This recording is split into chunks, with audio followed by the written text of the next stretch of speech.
श्री नारद जी बोले कि जलंधर को फिर आता हुआ देख करके सभी इंद्र आदि देवतागण भय से कांप गए। विष्णु भगवान की स्तुति करने लगे। देववृंद बोले कि हे भगवान, आप मत्स्य कूर्म आदि कितने ही अवतार धारण करके अपने भक्तों के कार्य करने के लिए उगत रहते हैं और सर्वदा दुखियों के दुखों का नाश करते आए हैं तथा ब्रह्मा विष्णु और शिव रूप धारण करके संसार की उत्पत्ति पालन तथा संहार करते आए हैं। गदा शंख पन्ना और तलवार अपने हाथों में धारण किए हैं। ऐसे में भगवान आपको नमस्कार है। आप श्री लक्ष्मी जी के पति दैत्यों का विनाश करने वाले, गरुड़ पर सवारी करने वाले, पीतांबरधारी, यज्ञ आदि समस्त क्रियाओं को परिपूर्ण करने वाले और विघ्नों के दूर करने वाले विष्णु भगवान इस प्रकार आपको बारंबार प्रणाम करते हैं।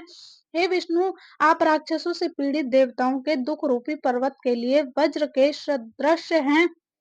आप शीश रूपी शैया पर शयन करते हैं। सूर्य तथा चंद्रमा ये दोनों आपके नेत्र हैं और इस प्रकार स्वरूपधारी आपको हमारा बारंबार प्रणाम है। नारद जी ने कहा कि जो प्राणी इस संकट को नाश करने वाले स्तोत्र का पाठ करेगा वह विष्णु भगवान की कृपा से कभी भी दुखी नहीं होगा। देवतागण इस प्रकार की स्तुति करने लगे।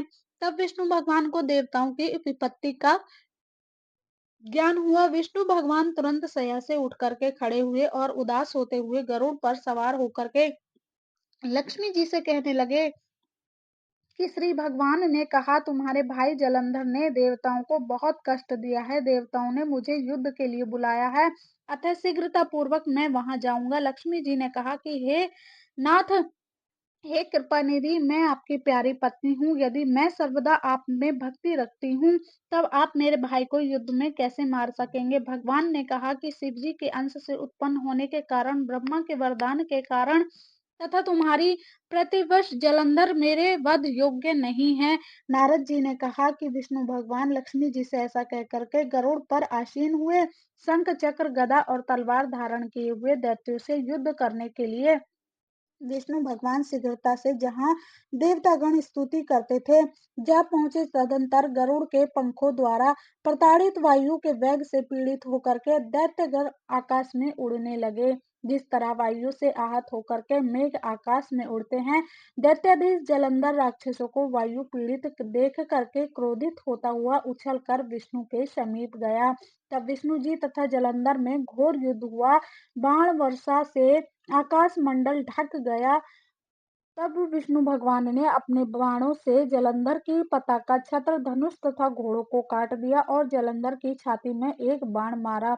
विष्णु से घायल जलंधर क्रुद्ध होकर के गदा को हाथ में लेकर के उछला और गरुड़ के मस्तक में प्रहार कर उसे पृथ्वी पर गिरा दिया। विष्णु भगवान ने मंदहास करते हुए अपनी तलवार से उसकी गदा काट दी। इस बीच में जलंधर ने विष्णु की छाती में एक दृढ़ गूंसा मारा। पश्चात महाबलशाली दोनों वीर अपने प्रहार से पृथ्वी को निनादित करते हुए बाहु युद्ध, मुष्टि प्रहार और जंघों द्वारा मल्लयुद्ध करने लगे। इस प्रकार दोनों ने सुंदर मल्लयुद्ध किया। तब विष्णु भगवान ने कहा कि हे दैत्यराज, तुम्हारे पराक्रम से तो मैं अति प्रसन्न हूँ। तुम अभीष्ट वर मांगो, जो देने के योग्य ना भी होगा वो भी मैं तुम्हें दे दूंगा। जलंधर ने कहा कि हे भावुक, यदि आप मेरे ऊपर इतने ज्यादा प्रसन्न हैं तो मुझे यह वरदान दीजिए कि आज मेरी बहन और अपने समस्त गणों के साथ आप मेरे घर में निवास करेंगे। नारद जी ने कहा कि विष्णु भगवान की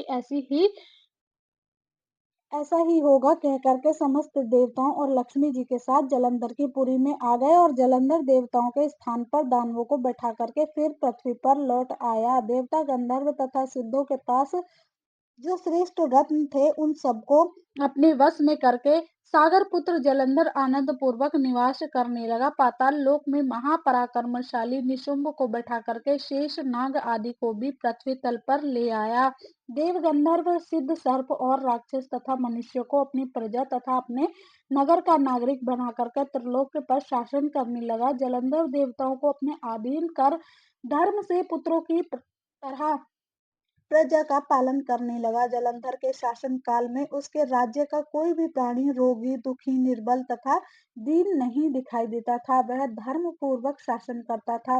नारद जी ने कहा कि इस प्रकार जब वह नियम और धर्मपूर्वक पृथ्वी पर शासन कर रहा था।